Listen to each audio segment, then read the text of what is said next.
Use your feeble skills are no match for this power of this dark side. Hey guys, how's it going? Haunter here, and welcome back to Sith of the Week. So this week we will be taking a look at the true Dark Lord of the Sith, Darth Jar Jar. At times, Jar Jar has seemed enthusiastic and goofy, but once revealed as a Sith, he was a vicious, cold-blooded demon. Moi moi! Jar Jar, it's Palpatine. Look, I need to apologize for manipulating you into granting me emergency powers. It was wrong, and I'm sorry. Oh, say yes! Right, Palpy. You some manipulated me. Okay, Papi.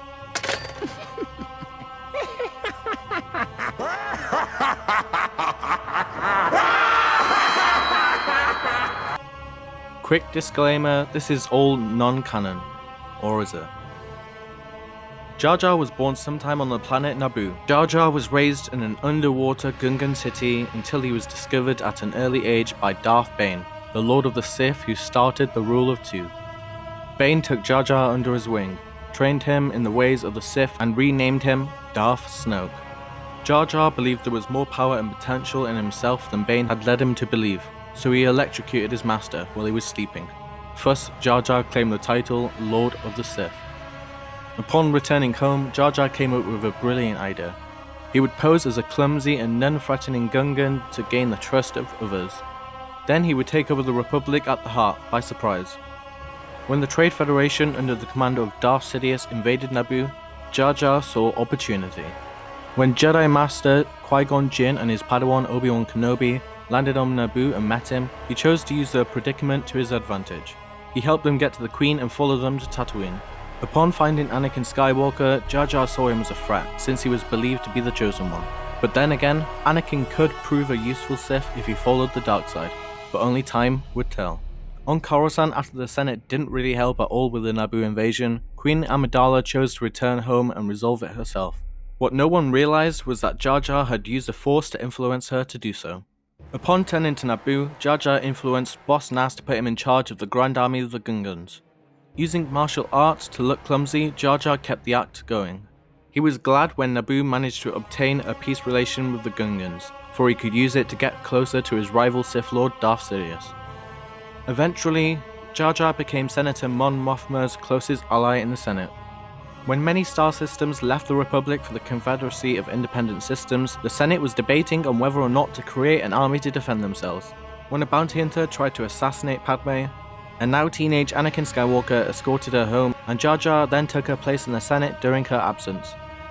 After Jedi Master Obi-Wan Kenobi made a transmission to Coruscant about the droid factory on Geonosis, Jar Jar influenced the Senate to provide emergency power to the Supreme Chancellor Palpatine. Secretly, Palpatine thanked Jar Jar for what he had done and revealed his Sith side to him. But this only gave Jar Jar the chance to plan more carefully on how to take care of him. In the final months of the Clone Wars, Anakin realized that Palpatine was Darth Sidious. He then called Mace Windu, who was at the Jedi Temple, to inform him of this, including what Palpatine tried to do to Anakin. When Sidious tried to slay Mace and the other arriving Jedi, Anakin struck him down to help. Soon afterwards, a few select senators addressed the Senate on what had happened, and then the Prime Minister Lama Su of Kamino told the Senate and the Jedi Council about the Order 66 program in the clones inhabitor chips.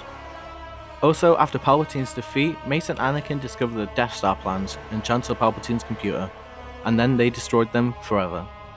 But then, Jar Jar revealed himself to be Darth Snoke.